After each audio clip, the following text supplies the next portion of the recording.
গোসল করা বেশি জোরে ছুঁয়ো না, সইতে যে পারি না আস্তে আস্তে। মাইয়া কি বলছো শুনুন শুনুন, আস্তে আস্তে গোসল করা বেশি জোরে ছুঁয়ো না, সইতে যে পারি না আস্তে আস্তে আস্তে আস্তে গোসল করা বেশি জোরে ছুঁয়ো না, সইতে যে পারি না আস্তে আস্তে। একটা জ্যান্ত জীবের ছাল ছাড়ালে সে কতটা যন্ত্রণা পায়, বলছে তার থেকে অধিক অধিক পরিমাণে আমার গায়ে যন্ত্রণা, আমার গায়ে ব্যথা। সেই মাইয়াত বলছে একটা জ্যান্ত জীবের ছাল ছাড়ালে সে কতটা যন্ত্রণা পায়, তার থেকে অধিক অধিক পরিমাণ আমার গায়ে ব্যথা। সেই মাইয়াত কি বলতে পারে সকাল শুনুন, জ্যান্ত জীবের ছাল ছাড়ালে, মাইয়াত বলছে জ্যান্ত জীবের ছাল ছাড়ালে যেমনি যন্ত্রণা, জীবের ছাল ছাড়ালে যেমনি যন্ত্রণা, তার গতি পেয়েছি ব্যথা যখনই যা মনে কানা, আস্তে আস্তে গোসল করা বেশি জোরে ছুঁয়ো না, সইতে যে পারি না আস্তে আস্তে। যখন গ্রামে কোনো মাইয়াত হয়, মাইয়াতের আশেপাশে বসে একটু আমরা কান্নাকাটি করি। মাইয়াত ওগুলোকে নিষেধ করছে, কারণ মাইয়াত বলছে আমার জন্য একটু বেশি বেশি করে কোরআন তেলাওয়াত করো। কিন্তু কোনো মানুষ যখন চলে যায়, প্রিয় মানুষ, কান্না চোখ থেকে বাধা মানে না, আমরা কান্নাকাটি করি। সেই উদ্দেশ্যে শুনবেন, সেই মাইয়াত, আজ যে আমরা মাইয়াতকে যে কাফনটা আমরা পড়াই, কত আস্তে আস্তে ধীরে ধীরে সেই কাফনটাকে আমরা পরিধান করাই, তারপরেও মাইয়াত বলছে আমাকে এর থেকে আরো আস্তে আস্তে আমাকে কাফনটা পড়াও না। তাহলে বুঝতে হবে মাইয়াতের গায়ে কতটা যন্ত্রণা, কতটা আঘাত, কতটা তিনি ব্যথা পেয়েছেন। কবিতা সুন্দর ছন্দের মাধ্যমে সে মাইয়াত কি বলতে পারে সকাল শুনুন, কাফনে তাপনে মরি পড়া ধীরে, মাইয়াত বলছে কাফনে তাপনে মরি পড়া ধীরে, তারা তারি করুণা, কাফনে তাপনে মরি পড়া ধীরে, তারা তারি করুণা, আরে রাতে সজল পরি জজমাতা পড়ে দোলা, আস্তে আস্তে গোসল করা বেশি জোরে ছুঁয়ো না, সইতে যে পারি না আস্তে আস্তে আস্তে গোসল করা বেশি জোরে ছুঁয়ো না, সইতে যে পারি না আস্তে আস্তে। সেই মাইয়াত বলছে সকাল সকাল আজকে আমরা যখন খাটিয়া করে যখন নিয়ে যাই মাইয়াতকে, তো যাদের কাঁধে খাটিয়াখানা থাকে তাদের উদ্দেশ্য করে সেই মাইয়াত বলছে আমাকে একটু ধীরে ধীরে নিয়ে চলো, কারণ আমার গায়ে অধিক অধিক অধিক অধিক পরিমাণ ব্যথা। যারা সেই খাটিয়া করে কবরস্থানের দিকে নিয়ে যায় সেই মাইয়াতকে, তাদের উদ্দেশ্য করে সেই মাইয়াত কি বলছে সকাল শুনুন, ধীরে ধীরে চলো তোমরা তারা যারা বইছো খাটিয়াখানা,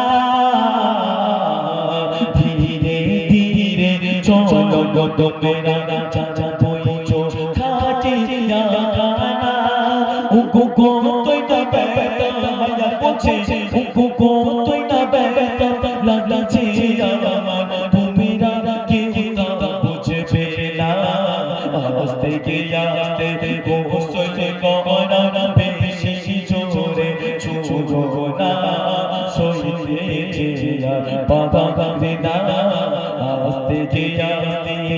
চলে চলে মাইয়াতকে কবরস্থানে নিয়ে যাওয়া হলো। এবার কি হবে, সেই মাইয়াতকে কবরে এবার নামানো হবে। সেই নামানো সমাতে সেই মাইয়াত বলছে আমাকে ধীরে ধীরে কবরে শায়িত করো। বলছে আমার গায়ে জ্যান্ত জীবের ছাল ছাড়ালে সে কতটা যন্ত্রণা পায়, তার থেকেও অধিক অধিক পরিমাণ আমার গায়ে যন্ত্রণা। মাইয়াত বলছে।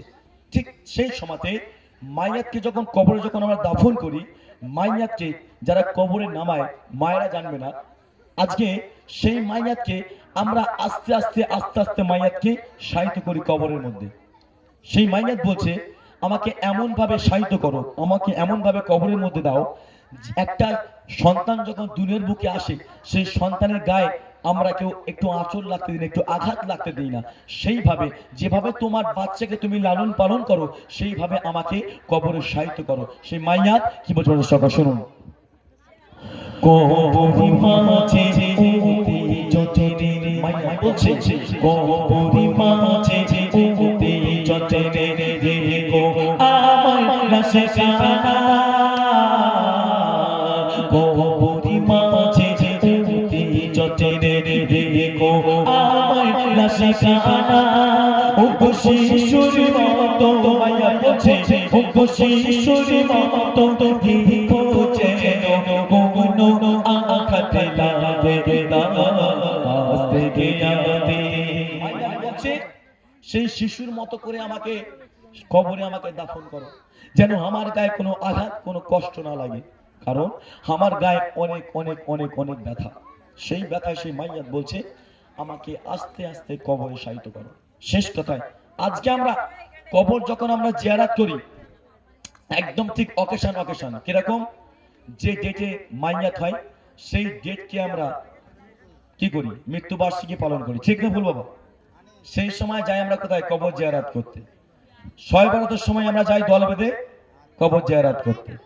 আর 11 মাস আমাদের ফাঁকা যায়, বছরে আমরা একবার করে দুবার করে আসি। মাইয়াতে কি সেই যে ডেট নিয়েছে সেই ডেট শেষ হয়ে গেছে, মারা গেছে, সেই মারা যাবার সেই ডেটে আমরা কবর জিয়ারত করি। কিন্তু মাইয়াত এটা বলছে না, মাইয়াত বলছে আমার জন্য বেশি বেশি করে একটু দোয়া করো সব সমাজ জন্য। কবি শেষ কথা লিখুন, সবাই শুনবেন।